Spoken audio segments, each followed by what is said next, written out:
Hello friends, कैसे हैं आप सब। आई होप आप सब अच्छे होंगे। जैसा कि आप सभी को पता है, ये हमारी एसएसटी की सीरीज़ चल रही है। इसमें मैं क्लास 7 का 5th चैप्टर का सेकंड वीडियो आज बनाने जा रही हूँ। और ये हम इसे स्टार्ट करते हैं। मंदिर, मस्जिदों और हौजों का निर्माण। देखिए, यहाँ पे अब हम मुग़ल काल के समय के मंदिर, मस्जिद और हौज के बारे में जानेंगे कि उनका निर्माण कैसे हुआ और उनमें क्या क्या कारण, क्या क्या परेशानियां आई उन्हें बनाने में। मंदिर और मस्जिदों का निर्माण बहुत ही सुंदर तरीके से किया जाता था। अब देखिए, जब उस मुग़ल काल का समय था, उस समय मंदिर और मस्जिद जो थे, इनका निर्माण बहुत ज़्यादा ही सुंदर तरीके से किया जाता था। ठीक है,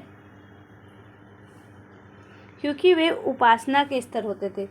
देखिए, क्योंकि वो पूजा और उसका उपासना का केंद्र था, इसलिए उपासना का स्थल था, यानी पूजा पाठ करने की जगह थी सभी का। देखिए कि चाहे राजा रानी हो या मंत्री हो या आम जनता हो, सभी का सभी पूजा पाठ करते थे। ठीक है, तो सबकी भक्ति और इसको संतुलन बनाए रखने के लिए उस समय के राजा लोग सुंदर सुंदर मंदिरों का निर्माण करते थे।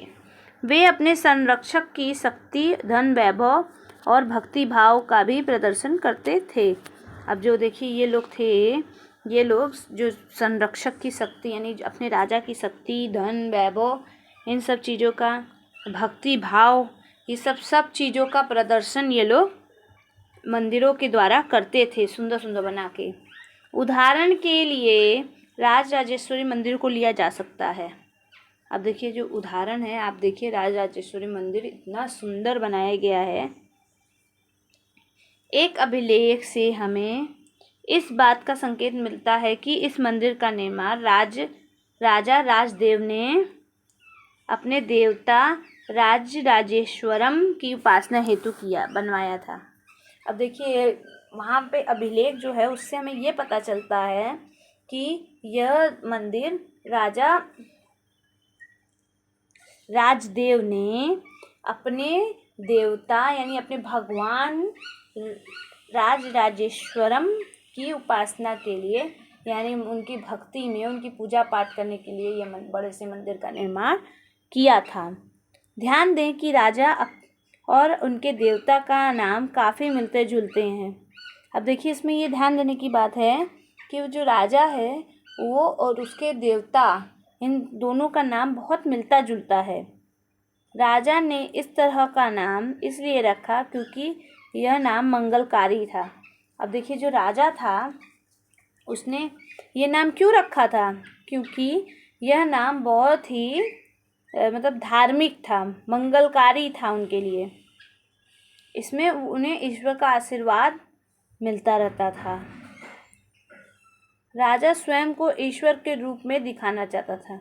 अब देखिए, राजा खुद को ईश्वर की तरह दिखाना चाहता था, इसीलिए उनसे मैचिंग नाम रखा था, मतलब उनके जैसा।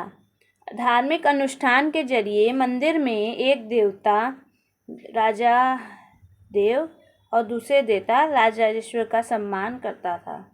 अब देखिए, जो धार्मिक अनुष्ठान वहाँ होते थे, उसके जरिए मंदिर में एक देवता जो थे वो थे राजा राजदेव, दूसरे देवता थे राजराजेश्वरम, दोनों का सम्मान करता था। समान देखिए पूजा पाठ होती थी, राजा की भी और भगवान की भी। ठीक है, एक शाही वास्तुशिल्पी। मुग़ल बादशाह शाहजहाँ के इतिहासकार ने शासक को साम्राज्य व धर्म की कार्यशाला का वास्तुशिल्पकारी बताया। अब देखिए, शाही शिल्पकारी कौन था? वो राजा होता था। कैसे? कि जो मुग़ल बादशाह शाहजहाँ थे, उनके इतिहासकार ने शासक को साम्राज्य व धर्म की, यानी समाज और धर्म की कार्यशाला, यानी जगह का शिल्पीकार बताया था। ठीक है, इसीलिए यह शाही शिल्पीकारी कहलाए थे राजा लोग उस समय के। सभी विशालतम मंदिरों का निर्माण राजाओं ने करवाया था। अब देखिए वहाँ के जो सभी जितने भी बड़े बड़े विशाल मंदिर थे उनका निर्माण उस समय के राजा महाराजाओं ने करवाया था। तो इसका मतलब है उस समय मंदिर निर्माण शैली उत्कृष्ट पे थी। मंदिर के अन्य लघु देवता शासक के सहयोगियों तथा अधीनस्थों के देवी देवता थे। अब देखिए जो मंदिर के और देवी देवता थे ये लोग शासक के सहयोगी यानी राजा के सहयोगी या उनके अंदर काम करने वाले देवता जो लघु देवता शासक थे यानी भगवान के जो देवता होते थे उनके अंदर काम करने वाले लोग, उनके साथ मिलकर काम करने वाले देवी देवता ऐसे मंदिर में और देवी देवता थे। यह मंदिर शासक और उनके सहयोगी द्वारा शासित एक विश्व का एक लघु रूप ही था। देखिए जो मंदिर था ये शासन और उनके सहयोगियों द्वारा मतलब राजा और देवता और उनकी सहयोगियों द्वारा बनाया गया था। एक लघु रूप ही था कि सारे देवी देवता वहाँ आए और रहते होंगे। जिस तरह से वे राजकीय मंदिरों में इकट्ठे होकर अपने देवताओं की प्रशंसा करते थे। अब देखिए जिस तरह ये लोग थे, ठीक है, ये सभी जो लोग होते थे ये लोग राजकीय मंदिर में सभी लोग इकट्ठा हो के मंदिर में, ठीक है, देवी देवताओं की उपासना करते थे। ऐसा प्रतीत होता मतलब इकट्ठा हो के पूजा पाठ करते थे, अकेले नहीं मंदिर में, ठीक है। ऐसा प्रतीत होता था कि मानो इन्होंने देवताओं के न्यायप्रिय शासक को पृथ्वी पर ही ला लिया है। ये लोग अपने राजा को ऐसा दिखाते थे जैसे कि जो भगवान जो लोकप्रिय शासक जो भगवान भेजना चाहते थे वैसे पृथ्वी पे आ गए हैं और उन्हीं के साथ ये लोग पूजा पाठ करेंगे पृथ्वी पे। मुसलमान सुल्तान तथा बादशाह स्वयं को भगवान के अवतार होने का दावा तो नहीं करते थे, किंतु फारसी दरबारी इतिहासों में सुल्तान का वर्णन अल्लाह की परछाई के रूप में हुआ है। अब देखिए जो यहाँ के राजा थे, मुसलमान सुल्तान थे, राजा थे, बादशाह थे, वे अपने आप को कभी भगवान नहीं मानते थे, न उनका अवतार मानते थे। परंतु जो फारसी दरबारी इतिहासकार थे उस समय के, उन्होंने सुल्तान का वर्णन, राजा का वर्णन अल्लाह की परछाई मतलब भगवान की परछाई के रूप में राजा का वर्णन किया है। दिल्ली की एक मस्जिद के अभिलेख से हमें पता चलता है कि अल्लाह ने अलाउद्दीन को शासक चुना था। अब देखिए भगवान जो थे, दिल्ली की एक मस्जिद में देखिए इस गुदे हुए अभिलेख से हमें क्या पता चल रहा है कि भगवान ने ही अलाउद्दीन खिलजी को राजा चुना था। अब देखिए आप नीचे मस्जिद देख रहे हैं, किबला मक्का की ओर संकेत करते हुए। ये चित्र 7 अपनी नई राजधानी शाहजहांबाद 1660 से 66 में शाहजहां द्वारा बनाई गई जामी मस्जिद की योजना। देखिए जो नई राजधानी थी उस समय की शाहजहां की, वहाँ शाहजहानाबाद, वहाँ पे ये जामी मस्जिद बनाई गई थी। ये उसी की योजना है जो पेपर पे बनी हुई है, क्योंकि उनमें अतीत के महान विधिकर्ता मूसा और सुलेमान की विशिष्टताएं मौजूद थीं। सबसे महान विधिकर्ता और वास्तुकार अल्लाह स्वयं था। उसने अव्यवस्था को दूर करने विश्व का सृजन किया और एक व्यवस्था और संतुलन कायम किया।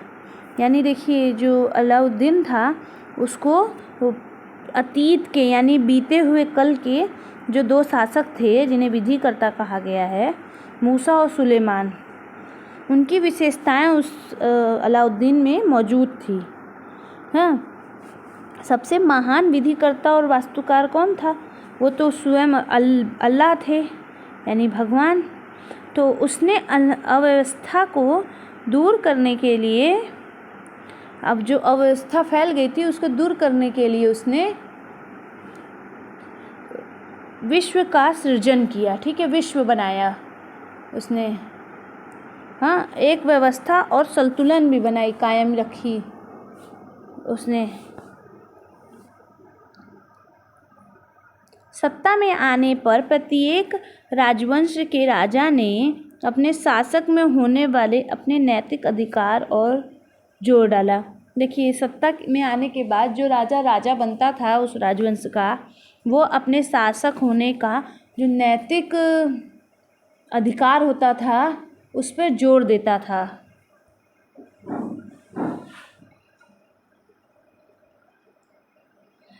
उपासना के स्थानों के निर्माण ने शासकों को ईश्वर के साथ अपने घनिष्ठ संबंध की उद्घोषणा करने का मौका दिया।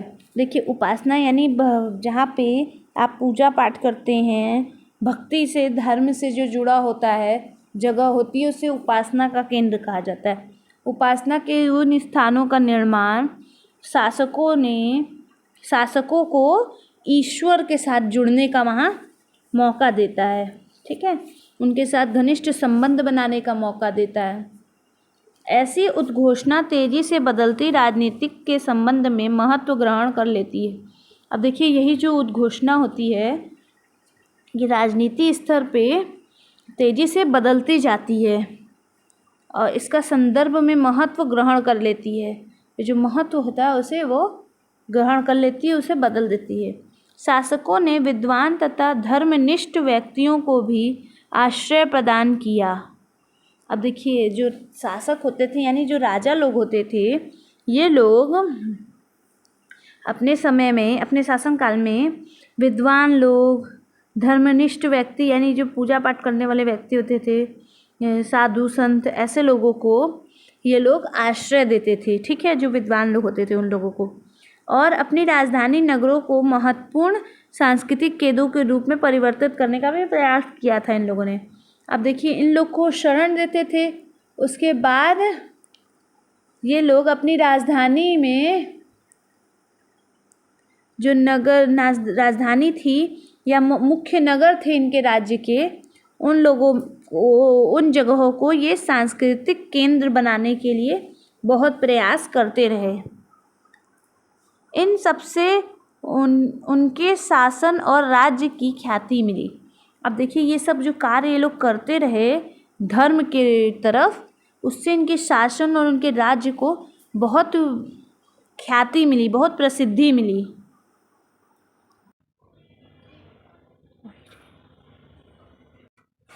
व्यापक समझ यह थी कि न्यायप्रिय राजा का राज्य ऐसा होगा जहाँ खुशहाली होगी और व्यापक वर्षा होगी। अब देखिए, जो व्यापक समझ है, मतलब लोगों की यह समझ थी कि जो न्यायप्रिय राजा था उसका राज्य कैसा होना चाहिए। उसके राज्य ऐसा होना चाहिए जहाँ हमेशा खुशहाली हो और पानी और वर्षा की कभी कमी न हो। इसी तरह हौजों और जलाशयों के निर्माण द्वारा बहुमूल्य पानी उपलब्ध कराने के कार्य की बहुत प्रशंसा की जाती थी। देखिए, धर्म कर्म के काम में तो मुगल आगे थे ही, परंतु ये लोग जलाशय, तालाब, हौज, कुएं, ये सब बहुत बनवाते थे अपने शासनकाल में। ठीक है, तो इन सब बनवानों, मतलब ये जो जलाशय पानी उपलब्ध कराते थे प्रजा के लिए, तो इससे इनकी बहुत प्रशंसा होती थी। ठीक है, इसी जलाशय, हौज, इनका निर्माण कराने में इनकी बहुत प्रशंसा होती थी। ये लोग पानी को बहुमूल्य चीज़ मानते थे, तो इस बहुमूल्य चीज़ का उपलब्ध कराने का कार्य में इनकी बहुत प्रशंसा की जाती थी। ठीक है, सुल्तान इल्तुतमिश ने देहरी एक कुनवान के एकदम निकट एक विशाल तालाब का निर्माण करके व्यापक सम्मान प्राप्त किया था। अब देखिए, जो सुल्तान इल्तुतमिश थे, उन्होंने देहरी एक कुनवा, एक जगह थी, उसके एकदम पास में बहुत बड़ा सा तालाब का निर्माण करवाया था। ठीक है, जिसके बाद पूरे साम्राज्य में उनका बहुत सम्मान बढ़ गया था, बहुत प्रशंसा हुई थी उनकी। इस विशाल जलाशय को हौज-ए-सुल्तानी अथवा राजा का तालाब कहा जाता था। अब देखिए जो विशाल जलाशय था, हमें देखिए जलाशय है ना, जलाशय के बाद ये बना हुआ है आपका, ठीक है।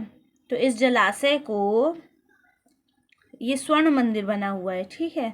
परंतु जो विशाल जलाशय जो इल्तुतमिश ने बनाया था, उसको हौज-ए-सुल्तानी कहा जाता था, ठीक है। राजा का तालाब यानी राजा के द्वारा बनाया गया तालाब, वो बहुत बड़ा तालाब था। क्या आप इसे अध्याय 3 के मानचित्र 1 में ढूंढ सकते हैं? अब देखिए आपको इसे अध्याय 3 के मानचित्र 1 में ढूंढना है। चलिए हम इसे देखते हैं। देखिए ये है ना हौज-ए-सुल्तानी, है ना, कुतुब मीनार के पास बनवाया गया था, ठीक है। मैंने दिखाया ना, आप भी इसको ढूंढ के देख लीजिएगा ज़रूर से। शासन प्राय सामान्य लोगों के लिए बड़े छोटे हौजों और तालाबों का निर्माण कराते थे। अब शासक जो थे यानी राजा जो थे, हमेशा ही छोटे बड़े तालाब, हौज, कुएं, इनका निर्माण अपनी प्रजा के लिए कराते रहते थे मुग़ल शासक।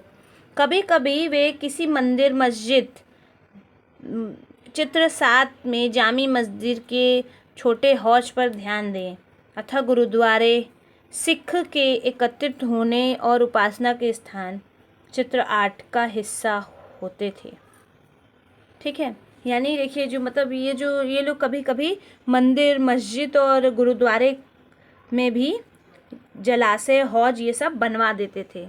तो आप चित्र 7 में देखिए जामी मस्जिद के बाद छोटा सा हौज है, और गुरुद्वारे में देखिए ये है ही बड़ा सा जलाशय, देख रहे हैं ना, ये हसमंदर साहब यानी स्वर्ण मंदिर है। यह पवित्र सरोवर, देखिए इस पवित्र सरोवर जो है स्वर्ण मंदिर के पास, ये अमृतसर में है, ठीक है। जल का महत्व, इनके हिसाब से जल का महत्व क्या था, आज हम ये भी जानेंगे। फारसी शब्द आबाद और आबादी, आब शब्द से निकलते हैं जिसका अर्थ है पानी। यानी फारसी शब्द में जो आब और आबादी होता है, इसका अर्थ क्या होता है, पानी। आबाद शब्द की जगह के लिए इस्तेमाल होता है जहाँ बसावट हो। देखिए आबाद किस जगह, जो जगह जहाँ ढेर सारे लोग रहते हैं उनको आबाद का, उस जगह को आबाद यानी बसाहट कहा जाता है। इसका एक अन्य अर्थ खुशहाली भी है, यानी जहाँ पानी होगी और लोगों का बसेरा होगा वहीं खुशहाली होगी, इसका मतलब। आबादी का अर्थ जनसंख्या एवं समृद्धि दोनों से है। अब देखिए आबादी जो होती है उसका अर्थ होता है जनसंख्या और समृद्धि दोनों, जहाँ पे जल और भोजन की प्रबंध हो और जहाँ ढेर सारे लोग रहते हों जनसंख्या में, वहीं समृद्धि होती है। मंदिर को क्यों नष्ट किया गया? अब देखिए बहुत से मुग़ल शासकों ने मंदिर को नष्ट कर दिया था, तो इन मंदिरों को क्यों नष्ट किया गया इसके बारे में आज हम जानेंगे। राजा मंदिरों का निर्माण अपनी शक्ति, धन संपदा और ईश्वर के प्रति निष्ठा के प्रदर्शन हेतु करते थे। अब देखिए जो राजा लोग होते थे वो अपने पास अपनी धन शक्ति और भगवान में उनकी इतनी निष्ठा है, भक्ति को दिखाने के लिए मंदिरों का निर्माण करते थे। ऐसे में यह बात आश्चर्यजनक नहीं लगती कि जब उन्होंने एक दूसरे के राज्य पर आक्रमण किया तो प्राय उन्हें ऐसी इमारतों को निशाना साधा। अब देखिए जब ये लोग ये बहुत आश्चर्यजनक बात नहीं है, मतलब बहुत सोचने की बात नहीं है कि जब ये लोग एक दूसरे पे आक्रमण किए तो सबसे पहले मंदिर ही तोड़े, ठीक है। 9वीं शताब्दी के आरंभ में जब पांडवम राजा श्रीवल्लभ ने श्रीलंका पर आक्रमण कर राजा सेन प्रथम 831 से 851 को पराजित किया तो उसके विषय में बौद्ध भिक्षु व इतिहासकार धम्मकृति ने लिखा है कि सारी बहुमूल्य चीज़ें वे ले गया। रत्न महल में रखी स्वर्ण की बनी बुद्ध की मूर्ति और विभिन्न मठों में रखे सोने के प्रतिमाएं, इन सभी को उसने जब्त कर लिया। अब देखिए 9वीं शताब्दी के समय पांडव राजा जो थे, पांड्यन राजा जो थे श्रीमर, उन्होंने श्री वल्लभ ने श्रीलंका पर जब आक्रमण किया तो वहाँ के राजा जो सेन थे, सेन प्रथम, वो 831 से 851 तक शासन किए थे, को पराजित किया। ठीक है, जो श्री वल्लभ थे, पांडवन राजा जो थे, उन्होंने श्रीलंका के राजा को हरा दिया। उसके फिर इस युद्ध के बारे में विषय में हमें बौद्ध भिक्षु और वह इतिहासकार, बौद्ध धर्म को मानने वाले इतिहासकार जो थे धम्मकीर्ति, वो लिखते हैं इसके बारे में, इस युद्ध के बारे में, कि सारी बहुमूल्य चीज़ें वे ले गया। यानी जो पांडवन राजा था वो युद्ध जीता तो वहाँ श्रीलंका से बहुमूल्य चीज़ें जो थी वो ले गया था। रत्न महल में रखी स्वर्ण की बनी बुद्ध की मूर्ति भी। अब देखिए, रत्न महल में जो बुद्ध की सोने की मूर्ति रखी थी वो ले गया। विभिन्न मठ में रखी हुई सोने की जो मूर्तियाँ थीं वो सब उसने जब्त कर लिया, वो अपने साथ, पांडवन राजा अपने साथ ले गया। सिंदरी शासक के आत्माभिमान को इससे जो आघात लगा उसका बदला लिया जाना स्वाभाविक था। अब देखिए, सिंदरी शासक जो था उसका आत्माभिमान जो था उसमें बहुत चोट पहुंची थी इस युद्ध में हारने के बाद, तो उसका बदला वो अपना स्वाभिमान बचाने के लिए युद्ध लड़के लेना चाहता था। तो यह बहुत स्वाभाविक बात थी, ये सही भी बात थी। अगले सिंहली शासक सेन द्वितीय ने अपने सेनापति को पांडवों की राजधानी मदुरई पर आक्रमण करने का आदेश दे दिया। अब देखिए, सिंहली राजा यानी श्रीलंका के राजा, ठीक है, वो हार गए तो अब उनको अपना आत्मसम्मान बचाने के लिए उनको युद्ध तो लड़ना ही था दोबारा फिर से जीतने के लिए।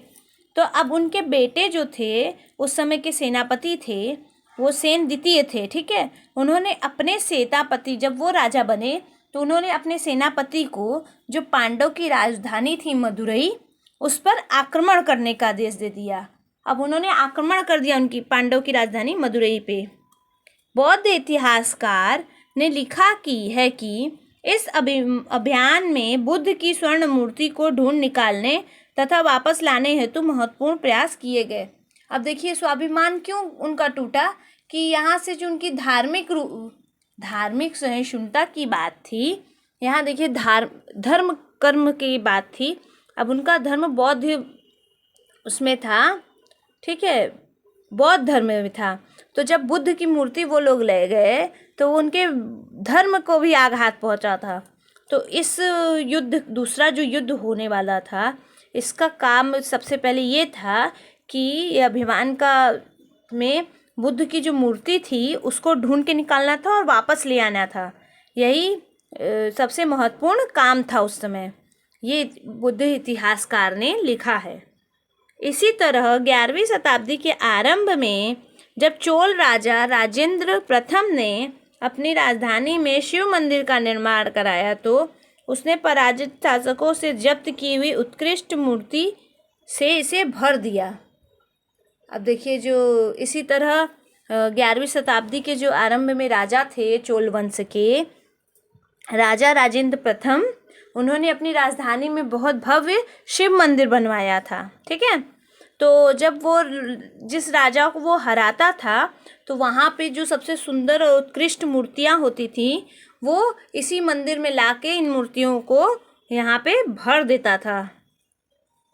उन उत्कृष्ट मतलब सुंदर सुंदर मूर्तियों से इस शिव मंदिर को भर दिया था उसने। एक अधूरी सूची में निम्न चीज़ें सम्मिलित थीं। अब देखिए, एक अधूरी सूची मिली है जिसमें निम्न चीज सम्मिलित थी। चालुक्यों से प्राप्त एक सूर्य पीठिका, एक गणेश मूर्ति और दुर्गा की कई मूर्तियाँ। पूर्वी चालुक्यों से प्राप्त एक नंदी मूर्ति, उड़ीसा के कलिंगों से प्राप्त भैरव का एक शिव स्वरूप, भैरव और भैरवी की प्रतिमा तथा बंगाल में पालों से प्राप्त काली की मूर्ति। अब देखिए, जो चोल शासक था राजेंद्र प्रथम, इसने किन किन शासकों से कैसी कैसी मूर्तियाँ जब्त की थीं, ये उसकी सूची मिली है आधी अधूरी। ठीक है, इसमें सबसे पहले आपके हैं, देखिए, चालुक्य राजा की सूर्य पीठिका यानी सूर्य भगवान की पीठिका, और एक गणेश मूर्ति, दुर्गा जी की कई मूर्तियाँ। अब जो पूर्वी चालुक्य थे इनसे नंदी जी की मूर्ति, उड़ीसा के कोलांगो से भैरव और भैरवी की मूर्ति, ठीक है। अब बंगाल के पालो से काली जी की मूर्ति, इतनी मूर्तियां वहाँ प्राप्त हुई हैं। गजनी के सुल्तान महमूद राजेंद्र प्रथम का समकालीन था। अब देखिए जो गजनी का सुल्तान था महमूद, वो राजेंद्र प्रथम का समकालीन शासक था, ठीक है। ये भारत में अपने अभियानों के दौरान उसने पराजित राजाओं के मंदिर को अपवित्र किया और उनके धन और मूर्तियां लूट लिया।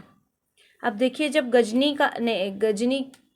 मोहम्मद गजनी ने जब भारत पर आक्रमण किया, यहाँ अभियान चलाया, उस समय जो जो राजा हार जाता था, पराजित हो जाता था, तो उसके राज्य में जो जो मंदिर होते थे उसे तोड़ देता था, अपवित्र कर देता था, और वहाँ से मूर्तियाँ और धन चुरा लेता था, लूट लेता था।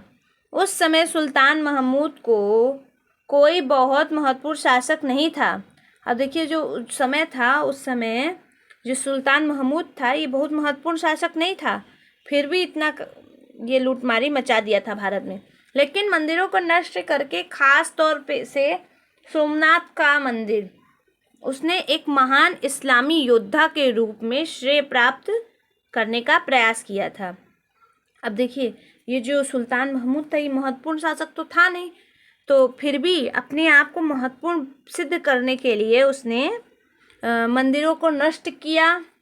साथ ही साथ खास तौर पे सोमनाथ का मंदिर, यहाँ पर इसने 17 बार लूट की, 17 साल लगातार, बार बार, हर साल ना। ये अपने आप को इस्लामिक योद्धा का श्रेय देना चाहता था। इस प्रयास में यह बार बार मंदिरों को लूटता था। मध्ययुगीय राजनीतिक संस्कृति में ज़्यादातर शासक अपने राजनीतिक बल व सैनिक सफलता का प्रदर्शन पराजित शासकों के उपासक स्थलों पर आक्रमण करके उन्हें लूट कर करते थे। अब देखिए मध्यकाल था, उस समय के जो ज़्यादातर राजा होते थे वो राजनीतिक संस्कृति में ये लोग अपने राजनीतिक बल और सैनिक सफलता का प्रदर्शन कैसे देते थे, अपने सैनिक को बहुत अच्छा दिखाने के लिए लोग क्या करते थे, जो पराजित राजा होता था उसके उपासक स्थलों को तहस नहस करके वहाँ लूटमारी मचा देते थे। राजेंद्र प्रथम तथा महमूद गजनवी की नीतियाँ किन रूपों से समकालीन समय की देन थी, किन रूपों में ये एक दूसरे से भिन्न थे। अब देखिए आपको ये पता करना है, राजेंद्र प्रथम जो थे और महमूद गजनवी जो था, इनकी नीतियाँ किन रूपों में समकालीन समय में की देन थी, मतलब एक ही समय में कौन कौन सी नीतियाँ इनकी एक समान थी, इनको आपको बताना है। यही हमारा सेकंड पार्ट भी ख़त्म होता है चैप्टर 5 का। आई होप आपको ये वीडियो समझ में आया हो। फिर भी कोई डाउट या प्रॉब्लम हो तो कमेंट सेक्शन में कमेंट करके आप मुझसे पूछ सकते हैं। Thank you so much. मेरा वीडियो पसंद आया हो तो like subscribe to my channel.